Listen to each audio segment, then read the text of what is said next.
Bienvenue, bonjour tout le monde, bonjour aux personnes qui sont présentes ce midi, peut-être avec votre lunch, peut-être avec vos collègues, puis bonjour aussi aux personnes qui nous écoutent là en rediffusion parce que c'était pas possible là, d'être avec nous aujourd'hui.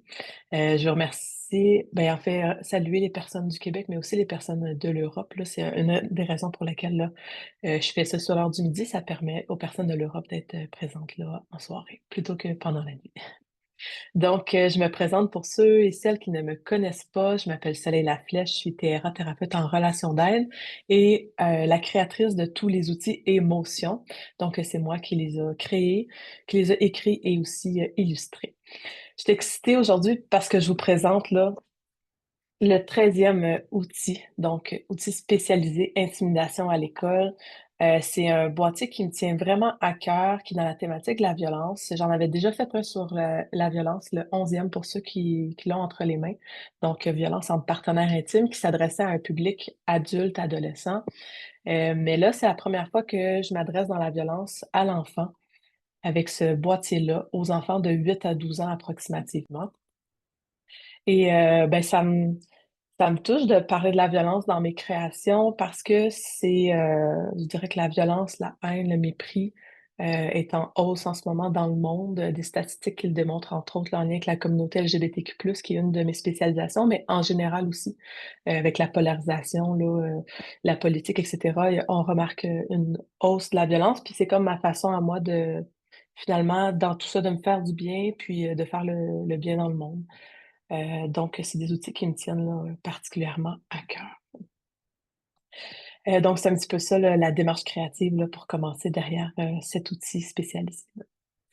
Le déroulement de la rencontre que je vous propose aujourd'hui, ben, c'est une séance questions-réponses pour vous permettre justement de poser en direct vos questions sur l'outil que vous avez peut-être déjà entre les mains ou que vous n'avez pas puis que vous voulez découvrir à travers ma présentation. Donc, c'est à peu près en 15 minutes que je vais commencer par présenter l'outil, donc à la fois le boîtier, le guide psychopédagogique qui vient avec le boîtier et les affiches aussi. Donc, je vais présenter ces trois produits-là. Puis, les 20 minutes suivantes là, vont être pour vous, donc pour vos questions ou jusqu'à épuisement des questions. Là. Donc, ça me fera plaisir d'être là pour vous. Donc, je vais commencer avec les cartes illustrées. Donc, contenu dans ce boîtier-là que j'ai entre les mains en ce moment. Donc, il y en a une cinquantaine, là, comme ça, répartis en 8 catégories, donc 8 types de violences. Le premier type de violence, on a les violences physiques. Donc, on en a 12, comme par exemple cracher, mordre, retenir de force. Il y en a plusieurs comme ça.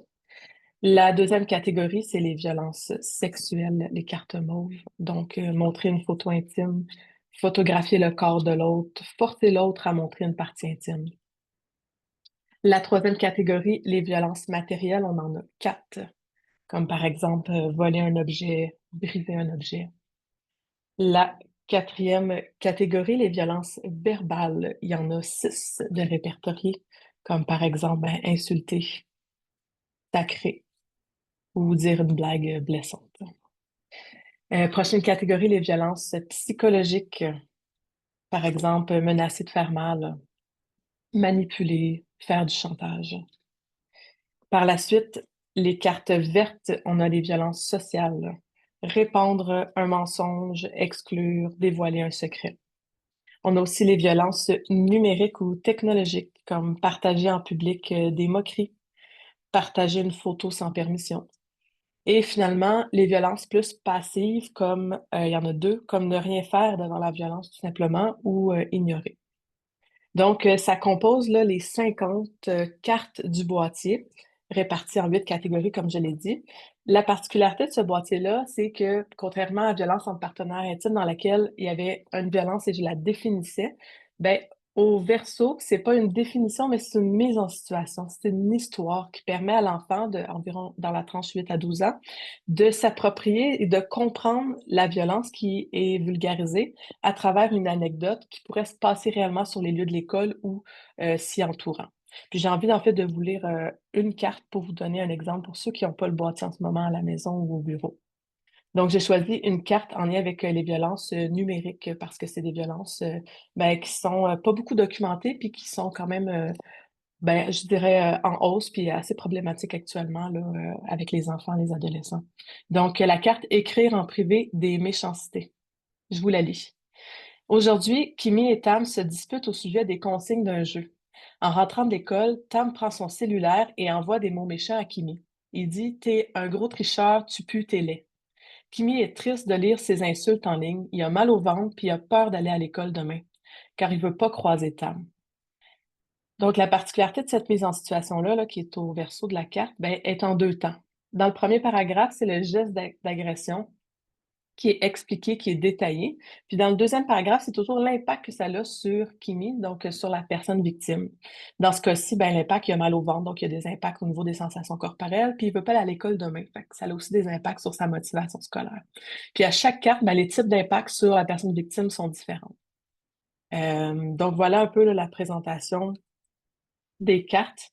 Une autre particularité aussi qu'on ne retrouve pas dans les autres boîtiers, c'est les onomatopées. Je vais vous donner un exemple. Briser un objet, ben, scratch. Puis là, la victime qui va dire Donc, c'est pour ajouter un peu une dimension, quelque chose qui appartient un peu plus à l'univers de la bande dessinée, qui est très apprécié chez les enfants. En tout cas, les belles filles là, de 8 et 11 ans adorent là, les bandes dessinées. Fait que ces onomatopées-là vont rajouter une sonorité, vont rajouter je dirais, un univers de plus dans les cartes là, en lien avec la violence. Euh, donc, voici pour la présentation des cartes. Il y a plein d'autres choses que je pourrais vous dire, mais je vais vous laisser vous poser vos questions là, dans la seconde partie. Maintenant, j'ai envie de vous montrer le guide psychopédagogique. Pourquoi il est aussi intéressant, c'est que c'est la première fois qu'il y a un boîtier qui vient vraiment avec son propre guide. Puis dans le guide, c'est vraiment des activités concrètes d'activités à réaliser avec les cartes. Donc déjà, si vous avez que les cartes entre les mains, ben, vous pouvez imaginer toutes sortes d'activités à faire avec les élèves ou avec les enfants. Mais avec le guide, moi, ce que je fais, c'est que je vous en propose carrément des activités. Puis je vais vous faire un partage d'écran là, pour vous montrer l'activité numéro 1. Ça sera pas bien long. Voilà. Donc, comme ça, vous devriez voir à l'écran activité 1. Donc, à la page 13, si vous l'avez, si vous l'avez pas, vous pouvez suivre à l'écran. Donc, pour chaque activité, vous allez remarquer que, bon, ça va être renseigné à savoir si l'activité s'adresse à l'auteur de la violence, à la victime de la violence ou au témoin de la violence. Dans ce cas-ci, l'activité 1 s'adresse aux trois. Ça, c'est une des particularités aussi de l'outil que j'ai créé. C'était important pour moi que cet outil-là soutienne justement ces trois personnes-là, parce que je pense que les trois ont besoin d'aide. Le témoin a besoin d'aide pour savoir quoi faire, comment agir quand il est témoin d'une situation de violence. La victime a besoin d'aide nécessairement là, pour ben, recevoir une aide, là, une écoute, savoir comment se protéger de la violence puis s'en sortir. Puis l'auteur il a besoin d'aide là, parce que c'est des comportements agressants. Souvent, comment dire, c'est pas pour blesser ou du moins s'il blesse volontairement, c'est parce que derrière ça, il y a une souffrance puis il y a quelque chose à adresser. Donc, pour moi, ces trois personnes-là ont besoin d'aide puis c'est important dans les activités d'adresser là, le plus possible aux trois personnes. Donc, dans l'activité 1 qui s'appelle Dans la peau de Kimi, ben, ce que ça va aider pour les victimes, ça va être d'aller cibler, observer ses sensations corporelles quand elles se sentent humiliées, agressées, rejetées. Pour les auteurs puis les témoins, ben, ça va être de se mettre dans la peau de Kimi, donc de la personne victime, puis de voir, ah ben oui, la victime, quand bon, j'ai tel comportement, l'autre, comment il réagit dans son corps, puis ça se peut qu'il se passe quelque chose pour l'autre. Puis de déceler ces indices corporels-là, ben, ça peut être un levier pour l'aider à se dire, stop, OK, il y a quelque chose qui se passe là. Donc, c'est une approche proposée dans cette activité 1-là. Je vous descends pour vous montrer concrètement à quoi ça pourrait ressembler. Donc, vous avez la description de l'activité, vous avez la consigne ici. Donc, je lis l'histoire entre Tam et Kimi. Donc, ça, on prend n'importe quelle carte. Puis, on va aller la numéroter ici dans le tableau à droite. La première question qu'on va se demander, dans donc la lettre A, c'est quand Kimi a mal, comment son corps réagit-il? Donc, à ce moment-là, à travers l'illustration, la personne va pouvoir remarquer, bon, ben, Kimi, je vois qu'il y a le corps qui recule, il y a une baboune, il y a les sourcils, par exemple, arqués comme ça. Donc, ça, c'est des signaux corporels que l'enfant peut remarquer dans l'illustration. Puis, par la suite, en B, d'après moi, comment Kimi se sent-il? Donc, sur la base des observations corporelles, des sensations ou des indices corporels que je vois sur la carte, ben, comment moi je pense comme enfant que Kimi peut se sentir dans la situation? Est-ce qu'il peut se sentir triste? Est-ce qu'il peut avoir peur? Fait que ça, c'est une réflexion là, qui permet de faire le lien entre la sensation corporelle et l'émotion ou le sentiment. Donc, très intéressant. Puis pour chaque question, donc par exemple la lettre A ou la lettre B, ben, il y a des pistes de réponse que j'ai ajoutées. Donc, par exemple, à la lettre A, si on regarde, il est écrit fiche d'indice numéro 11. Donc, ça veut dire que dans la fiche d'indice numéro 11, on va avoir des indices de sensations corporelles. Donc, je vous amène à la fiche numéro 11, ici. Donc, fiche 11, les réactions corporelles de Kimi. Ben là, on a toutes plein d'illustrations que l'enfant pourrait regarder. Ah ben oui, bras abattus, corps vers l'arrière, corps écrasé. Fait que c'est en fait pour alimenter là, les idées. Donc, je reviens à l'activité 1. On a la même chose pour le point B. On pourrait aller voir à la fiche d'indice numéro 1 et 2 pour avoir une liste de sentiments et d'émotions.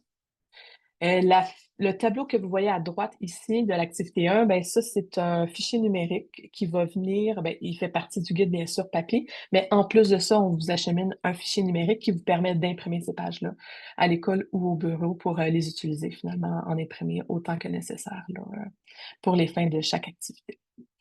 Euh, donc ça, c'était pas mal un exemple là, d'activité avec le guide. Je vais arrêter le partage d'écran pour revenir comme ça avec vous. Ben, ça me permet, avant là, d'aller vers la période de questions, je vais vous présenter les affiches. Donc, je vais repartager l'écran dans un instant pour vous montrer les affiches en question.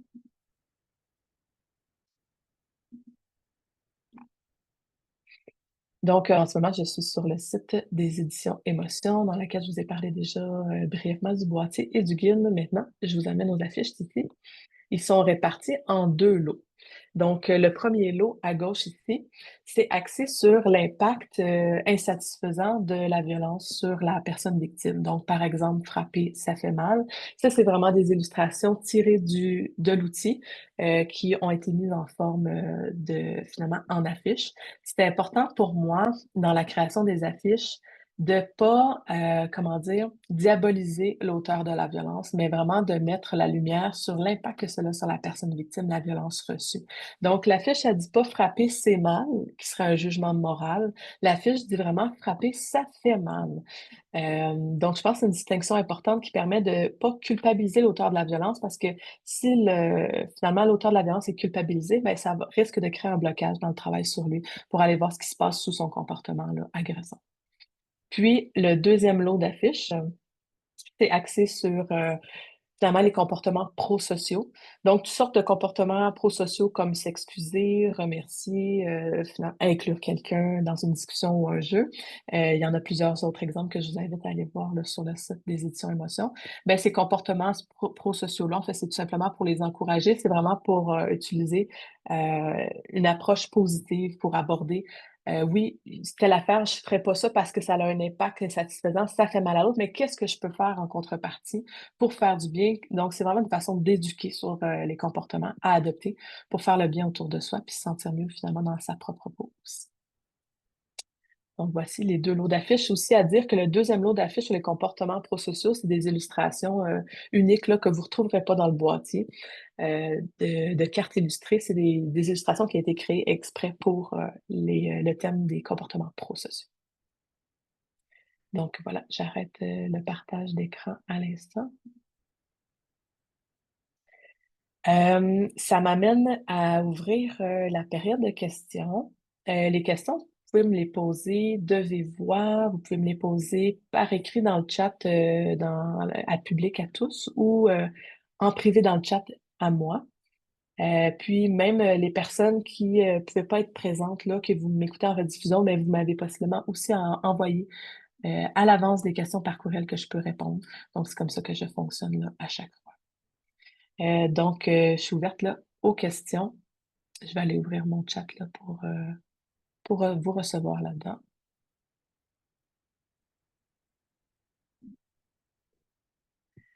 Donc, est-ce qu'on peut mélanger le boîtier intimidation à l'école avec les autres boîtiers? La réponse, c'est oui. C'est-à-dire que tout ce que je crée, je sais que ça forme finalement un univers, un système cohérent dans lequel les cartes peuvent être utilisées les unes avec les autres. Moi, je vais vous dire avec quel boîtier je vous recommande d'utiliser Intimidation à l'école. Donc, si vous connaissez pas déjà la gamme Émotion, mais vous allez voir que c'est une collection, là, vous voyez, c'est le 13e. Donc, il y en a déjà 12 autres qui composent la collection. Et la base de cette collection-là, c'est vraiment les jeux outils 1, 2 et 3 et 4. Avec des enfants de 8 à 12 ans, moi, je vous conseille le boîtier 1, 2 et 3. Pourquoi je vous conseille le boîtier 1, 2, 3 avec le boîtier intimidation à l'école? Ben, tout simplement parce qu'intimidation à l'école, ça comporte que des défensives ou des réactions, donc des comportements agressants. Et c'est intéressant d'aller voir c'est quoi la violence, c'est quoi le comportement agressant, la réaction, mais c'est aussi très intéressant et pertinent d'aller voir qu'est-ce qui se cache sous la violence. Ce que je veux dire par là, c'est que l'enfant, par exemple, je vais prendre une carte comme ça, euh, au hasard, insulté. L'enfant qui décide, ben, qui décide finalement, qui commet une agression verbale, ben, il se passe quelque chose pour lui. Puis ce que vous allez pouvoir faire avec le jeu outil 1, 2 et 3, c'est d'aller voir ce qui se passe en dessous de insulter, de ce comportement agressif-là. Donc, par exemple, ça se peut que cet enfant-là, il est déclenché par quelque chose dans son environnement. Par exemple, l'autre a triché à un jeu. Donc ça serait son déclencheur. Ça lui fait vivre quelque chose, par exemple, un sentiment d'injustice, ça, c'est son vécu. Puis comment il se défend de son sentiment d'injustice? Ben, ça va être en agressant, par exemple, en insultant son ami. Euh, donc, à ce moment-là, ça entraîne un impact insatisfaisant, puis ça répond pas à son besoin. Par exemple, le besoin de justice, le besoin d'être entendu par son ami. Donc, si vous utilisez les boîtiers 1, 2, 3, ben, vous pourriez carrément utiliser toutes les cartes violence comme ça à la place de défensive. Donc, ça fait que vous auriez un gros bassin de défensive là, finalement, pour utiliser les cartes. Donc, c'est vraiment ça le principe des boîtiers 1, 2, 3, déclencheur, vécu, défensif, besoin. Puis vous utilisez les cartes violence à la place de défensive, puis ça vous permet de nourrir encore plus l'utilisation des jeux outils 1, 2 et 3. Euh, Maintenant, une autre question. Est-ce qu'on peut parler des violences des enfants envers les adultes? Bien, ça, c'est quelque chose qui a été beaucoup médiatisé dans les dernières semaines, c'est-à-dire le personnel de soutien des écoles, les enseignants aussi, sont victimes d'agressions verbales, physiques, etc., et sexuelles aussi, de la part de certains élèves. Puis on remarque même dans les statistiques une hausse de cette violence-là des enfants vis-à-vis leur autorité, leur figure d'autorité à l'école, qui est une situation là, qui m'attriste énormément et qui me fâche, qui m'inquiète aussi. Les cartes n'ont pas été faites pour adresser la violence entre les enfants et les adultes. C'est vraiment un boîtier pour la violence entre les enfants. Cela dit, je pense qu'un enfant qui est éduqué, sensibilisé sur les violences qu'il commet et qui reçoit entre pairs, ça peut être une bonne approche après pour discuter des violences perpétrées contre les adultes.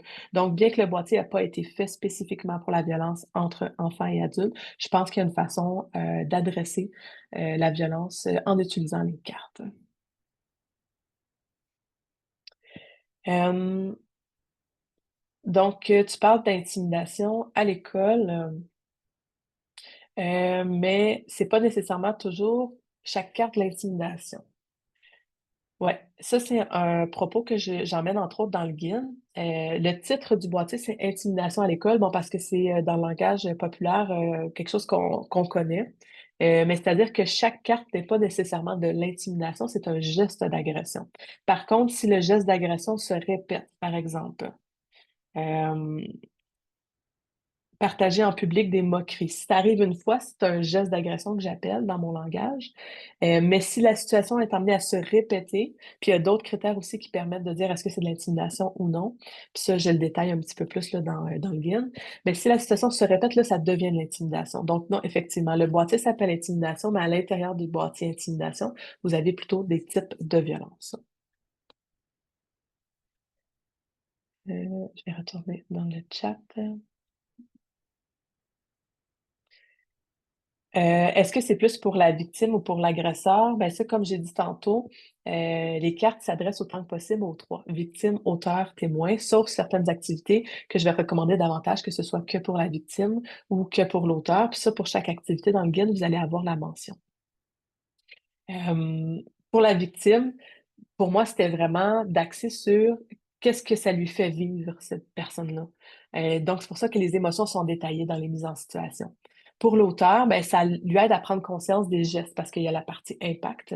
Puis pour le témoin, ben, c'est le fait de voir la scène, de vulgariser. Par exemple, ne rien faire face à la violence, ben, le témoin, ben, il réalise pas qu'il participe à la violence en ne faisant rien, ne dénonçant pas la situation.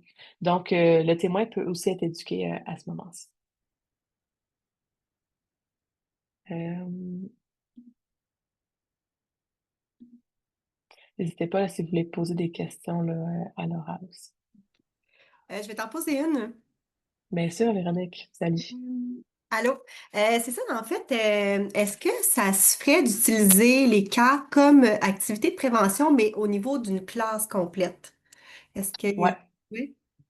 Avec un personnel de soutien ou non? Ben, avec un personnel... Moi, je suis éducatrice spécialisée, puis je fais des... Ouais, Donc, oui, avec un personnel de ouais, soutien. ouais, définitivement. Donc, comment moi j'ai pensé les activités. Après ça, vous me saurez dire dans le concret parce que moi je suis pas enseignante puis je travaille pas de groupe, c'est plus en individuel que j'utilise les cartes puis que je travaille. Donc toute rétroaction sera intéressante pour moi à recevoir. Mais de la façon que je les ai pensées puis que je les ai révisées aussi avec une personne qui est habituée à faire du groupe, c'est vraiment pour que ce soit utilisable en individuel ou en groupe. Fait que, par exemple, en imprimant les feuilles, comme j'ai montré tantôt, il y avait le tableau comme ça.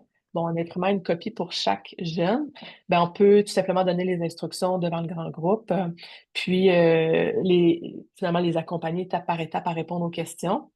Donc oui, ça se ferait de le faire en groupe et je pense que ça pourrait avoir un impact bénéfique. Pourquoi la question que je posais, c'est est-ce que ça va être avec ou sans un personnel de soutien? Peut-être que l'enseignant, tout dépendant, son niveau d'aisance à aborder les enjeux de la violence pourrait se sentir démuni. Fait que je recommande qu'il y ait une personne de type personnel de soutien comme une éducatrice spécialisée ou éducateur spécialisé ou tout autre, bien sûr, là, personnel de soutien, qui soit là comme finalement en soutien à l'activité. Fait que si jamais ben, tu es éducatrice spécialisée, là, je pense que c'est opportun que tu puisses l'utiliser en grand groupe et gérer qu'est-ce que ça pourrait faire vivre parce que c'est sûr que de parler finalement de sujets sensibles comme ça va faire vivre des choses.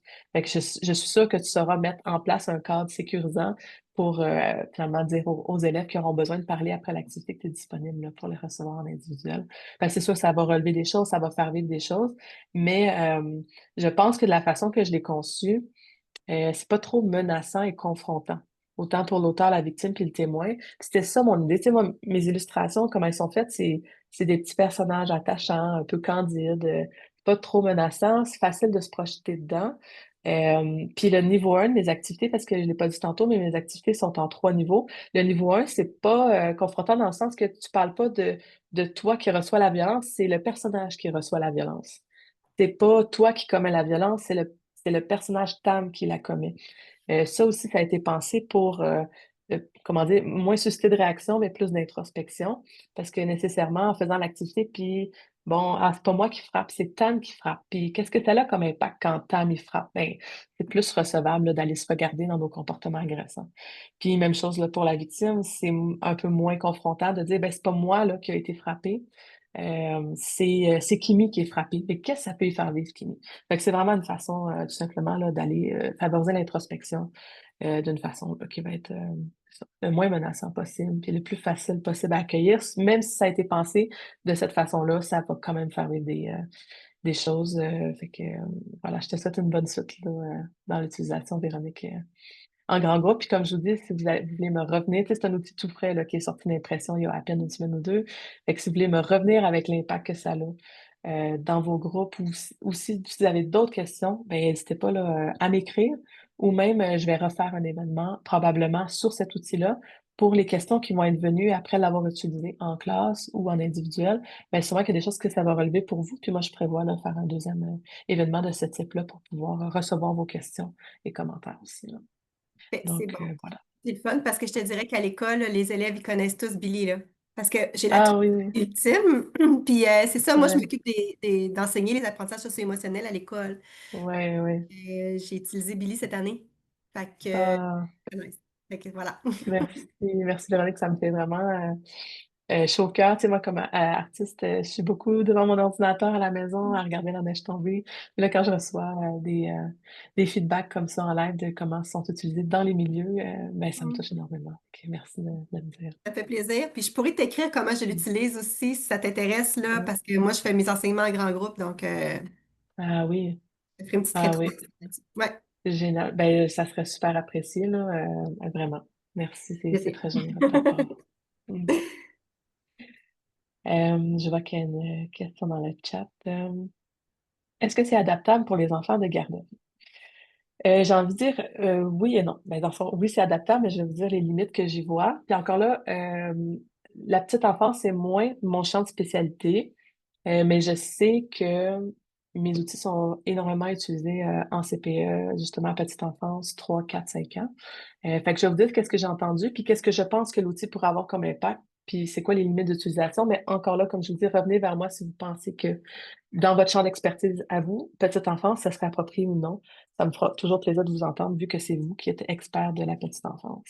Je pense que les cartes seraient utilisables au niveau des illustrations, moins des mises en situation. Parce que moi, j'ai pensé des mises en situation pour un enfant de 8 à 12 ans qui ont d'ailleurs été validés par des enfants de 8 à 12 ans.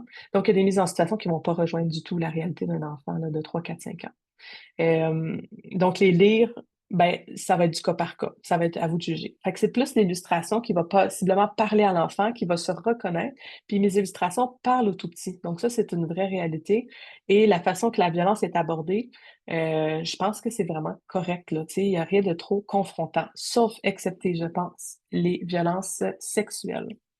À ce moment-là, je pense que ça va vous prendre du jugement, de l'habileté, puis peut-être que ça sera réservé à du 5 ans et plus, peut-être pas approprié du tout à un enfant de 3 ans. Encore là, si vous êtes spécialiste en lien avec la sexualité dans la petite enfance, parce que, je sais pas, vous travaillez en centre jeunesse ou en CPE avec une spécialisation en lien avec la violence sexuelle, ben peut-être qu'il y a quelque chose pour vous là, que vous pourriez aller approfondir avec l'enfant.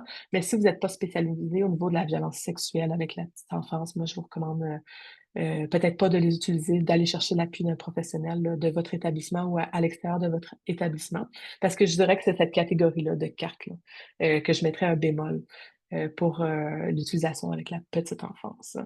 Donc, ça serait ça un peu. Est-ce que c'est adaptable? Oui et non, avec certaines limites. Puis si vous voulez me revenir encore là sur l'impact que ça a eu, les cartes, là, ça m'intéressera. Puis, tu sais, avec les enfants, petits enfants, ça va peut-être être plus les violences physiques là, que vous allez rencontrer. Peut-être moins la violence numérique technologique, là. En tout cas, les enfants sont un petit peu moins exposés aux écrans, quoique de plus en plus. Fait qu'encore là, prenez carte par carte pour voir, OK, cette violence-là pourrait me concerner avec ma clientèle, cette violence-là, moins. Donc, voilà. Merci pour la question. Moi, j'aurais une question, Soleil. Oui, Mélanie. Mélanie, salut, Moi, enchantée. je pense qu'il y a peut-être juste le décès, le deuil que j'ai pas en outils. Je Ouais. l'utilise de la première année à la sixième année, toujours en grand groupe, Mm. parfois en individuel. J'ai même un Ouais. ami qui m'a demandé première année, est-ce que tu fais ça avec chaque ami, Madame Mélanie? J'ai dit non, je ne peux pas faire ça avec chaque ami, mais c'est vraiment des outils géniaux. Je tenais à te le Mm. souligner. Puis là, c'est ça que Mm. tantôt, quand on a reçu notre commande ce matin. Puis le guide Ouais. pédagogique, on l'a vraiment en dossier numérique parce que ça serait génial là, que je pourrais comme Ouais. OK, Ce que tu vas avoir en fichier numérique, je vais te dire exactement, là, c'est pas l'ensemble du mais c'est comme guide. les petits tableaux que je vais pouvoir reproduire pour Ouais. chaque élève. OK. Ouais. Fait que Exactement. ça, Le but, quand on a fait notre commande, c'est supposé d'être parti là, en oui, dossier numérique. OK. vous devrez l'avoir reçu par courriel, puis si c'est pour une raison OK. XY, c'est pas, ça n'a pas été reçu, écrivez OK. aux éditions Émotion pour leur signifier, mais d'après moi, par OK. courriel, automatiquement, ça devrait avoir été reçu. C'est important pour moi là, que vous ne soyez pas pris à faire des photocopies là, comme ça, Ben, là, tu sais, je à regardais le main levée. matériel tantôt, j'étais là, oh, wow, Ouais, oh, OK, il y a même ouais, tu sais, un outil du journal à la fin. Fait que, exact. hey, super, Fait que hey, merci c'est... énormément. Puis moi aussi, je vais te tenir au courant là, de comment ça a été. Là, quand j'ai vu Mm, la gamme, j'ai fait, oh, wow! Tu sais, c'est le fun, je cherche tout le ouais, temps des manières ouais, différentes comme moyen d'amener l'intimidation. Là. Mais ça, Ouais. Ah, ici, à l'école de Landriane, en Abitibi, ça s'appelle les émotions patates.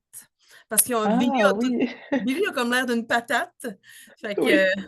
ça s'appelle un peu Ah, comme c'est ça cute. ici. Fait que, C'est hey, que vous êtes merci beaucoup. En Abitibi, c'est ça, hein, Oui, vous avez en dit, Mélanie? Abitibi, Ouais. près d'Amos, là, dans une Ah, petite ok. Ah, ville. mais je suis vraiment contente de savoir que ça parle comme ça me fait vraiment Ah sourire, là, oui, la patate. les C'est vrai que patates. ça ressemble à une petite patate. Hey, Puis, merci beaucoup. mais ça fait super plaisir, Mélanie. Puis, juste pour finir pour la feuille d'activité, là, c'est un format 8,5-11, facile à imprimer. Puis, c'est OK, toute la partie des tableaux.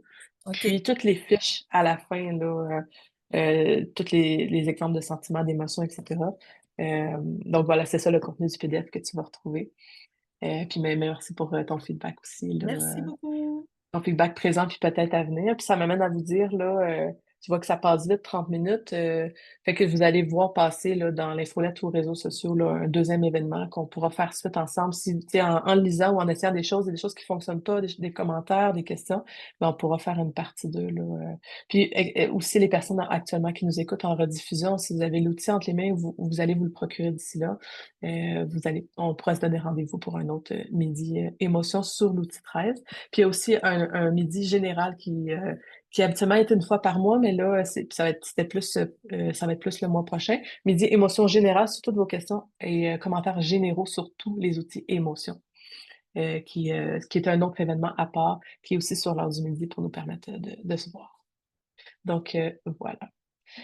Je vous remercie pour votre présence ce midi. Je vous souhaite un bon retour là, dans vos classes, dans vos bureaux là, pour le restant de la journée. Euh, et au plaisir là, de se revoir pour un futur événement. Salut tout le monde.